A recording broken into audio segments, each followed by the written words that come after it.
Menteri Koordinator Bidang Politik, Hukum dan Keamanan Menko Polhukam Mahfud MD menyatakan kelompok kriminal bersenjata KKB atau Organisasi Papua Merdeka (OPM) adalah organisasi teroris. Pernyataan ini dikeluarkan Mahfud tak lama setelah dalam insiden baku tembak dengan KKB di Kampung Dempet, Distrik Boiga, Kabupaten Puncak, Papua pekan lalu. Pemerintah menganggap bahwa organisasi dan orang-orang di Papua yang melakukan kekerasan masif dikategorikan sebagai teroris, kata dia dalam konferensi pers di kantornya, Jalan Medan Merdeka Barat, Jakarta Pusat, Kamis 29 April 2021. Mahfud MD mengatakan keputusan pemerintah ini merujuk pada Undang-Undang Nomor 5 Tahun 2018 tentang Pemberantasan Tindak Pidana Terorisme. Ia juga telah meminta TNI dan Polri bekerja sama untuk segera melakukan pergerakan menangkap para teroris di Papua tersebut. Keputusan pemerintah ini mendapat berbagai respon. Beberapa pihak mendukung, namun lebih banyak yang menolak dan meminta pemerintah mengkaji ulang kebijakan tersebut. Gubernur Papua Lukas NMB meminta pemerintah pusat mengkaji kembali pemberian label teroris terhadap KKB. Lukas khawatir pemberian label itu justru akan memberi stigma negatif terhadap masyarakat di Papua. Hal ini ditakutkan akan memunculkan stigmatisasi negatif yang baru bagi warga Papua yang berada di perantauan, kata Lukas.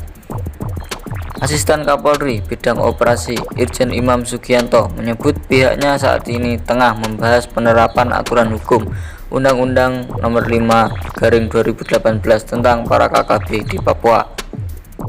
Mungkin kajiannya di undang-undang penegakan hukumnya. Kalau memang unsur-unsur bisa masuk dalam undang-undang atau tindak pidana terorisme, ya bisa saja diterapkan itu, kata Imam. Senada Direktur Penegak Hukum Badan Nasional Penanggulangan Terorisme (BNPT), Brigadir Jenderal Edi Hartono mengatakan label teroris terhadap kelompok yang juga memperjuangkan kemerdekaan Papua itu diberikan untuk mempersempit ruang gerak dan pendanaan mereka.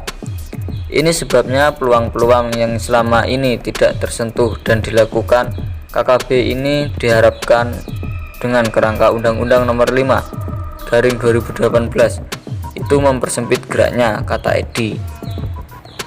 KKB dan OPM telah buka suara. Mereka menyebut aparat militer Indonesia selama ini yang menyerang warga sipil. Dewan Diplomatik OPM Amatus Akwobo Do mengatakan Tentara Pembebasan Nasional Papua Barat tak pernah menyerang penduduk sipil Indonesia. Namun, Amatus mengatakan pasukannya tak segan menyerang warga sipil apabila pemerintah Indonesia tak mencabut kebijakan militer di bumi Cendrawasih. Jika Indonesia melanjutkan program teror dan genosida terhadap penduduk sipil Papua Barat seperti yang terjadi selama hampir 60 tahun dan masyarakat internasional tidak melakukan intervensi, ujarnya. Pejuang kemerdekaan TPNPB OPM akan mengumumkan kampanye memusnahkan tindak hanya militer Indonesia yang menduduki Papua secara ilegal, tetapi juga orang Jawa ilegal dan pemukim Indonesia lainnya yang semakin mencuri tanah suci dan sumber daya orang Papua Barat, kata Amatus menambahkan. Sementara itu, pegiat hak asasi manusia HAM Veronica Koman mengatakan keputusan pemerintah menetapkan KKB atau OPM sebagai teroris telah memutus usaha penyelesaian konflik dengan cara-cara damai. Indonesia baru saja memutus jembatan menuju resolusi secara damai, tulis Veronica lewat akun Twitter pribadinya. Di sisi lain, Ketua Setara Institut Hendardi secara terang-terangan menyebut label teroris terhadap KKB ini sebagai kebijakan terburuk Presiden Joko Widodo di bumi Cendrawasih. Pelabelan teroris dan tindakan operasi lanjutannya adalah kebijakan terburuk Jokowi atas Papua, kata dia.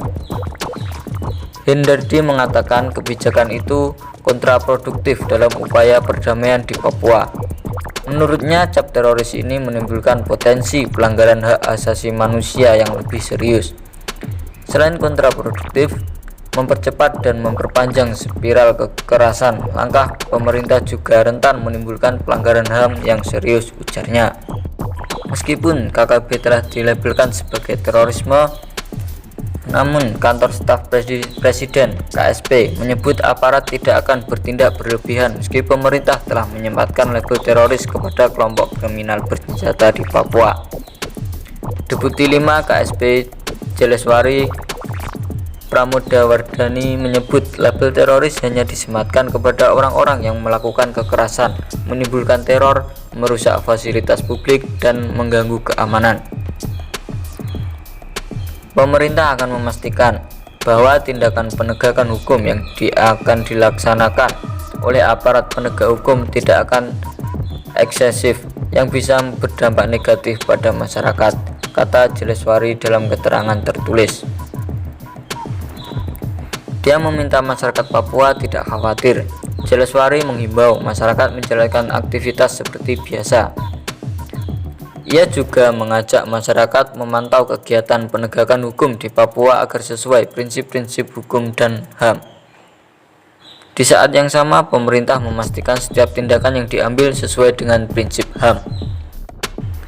Pemerintah sedang menyiapkan kerangka operasi yang komprehensif yang memperhatikan secara ketat prinsip-prinsip HAM, tuturnya.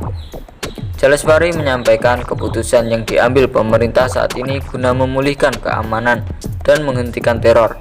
Dia menyebut selama ini KKB jadi pihak yang paling banyak melakukan kekerasan. Mengutip riset gugus tugas Papua PPKK Visipol UGM tahun 2010 sampai 2020, dia menyebut KKB jadi pelaku kekerasan dalam 118 kasus. Adapun TNI jadi pelaku kekerasan dalam 15 kasus, sedangkan Polri pelaku kekerasan 13 kasus. Berdasarkan hasil riset yang sama, mereka yang menjadi korban meninggal dari tindak kekerasan yang terjadi total 356 orang adalah masyarakat sipil serta TNI dan Polri sebanyak 93%.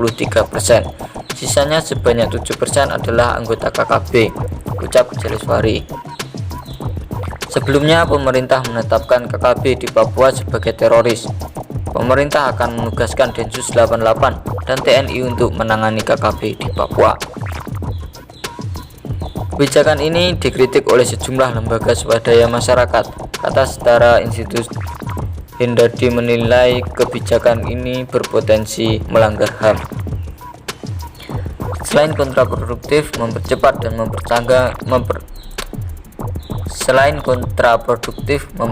dan memperpanjang spiral kekerasan, langkah pemerintah juga rentan menimbulkan pelanggaran HAM yang serius, ucap Hindardi dalam keterangan tertulis Kamis 29 April 2021.